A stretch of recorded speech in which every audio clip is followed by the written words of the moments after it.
Jumalan rauhaa teille kaikille ja terveisiä sieltä rehellisestä Varkaudesta.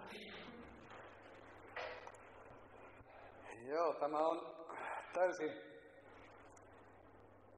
uusi paikkakunta sillä tavalla. Joskus olen käynyt täällä lähemmäksi 30 vuotta taaksepäin jossakin tilaisuudessa, mutta on hieno tulla näiden vuosikymmenten jälkeen tervehtimään teitä Jumalan sanalla.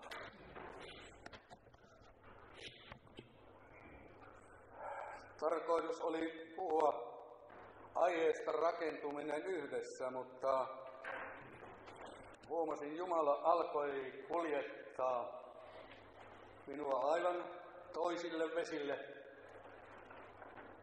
aivan toisenlaisten ajatusten ympärille. Ja uskon näin, että tämä iltapäivä me saamme viettää todella voimallisen Jumalan hoidossa.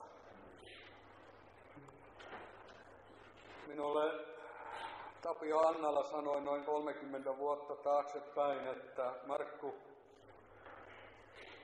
sinut on erikoisesti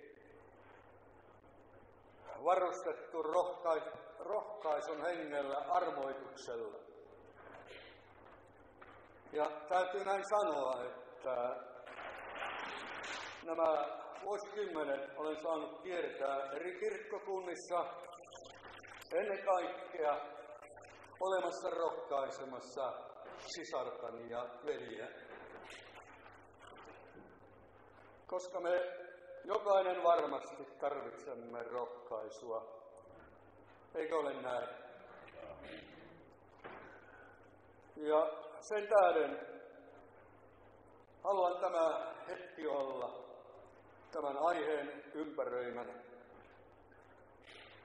Meille varmasti monelle on ollut sellaiset sanat monta kertaa hyvin tärkeitä, jossa sanotaan virvoitus sielumme tuo.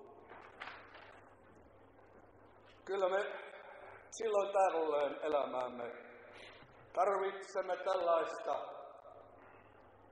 uutta aikaa, Jumalan siunauksen aikaa elämäämme. Uusia näköalapaikkoja,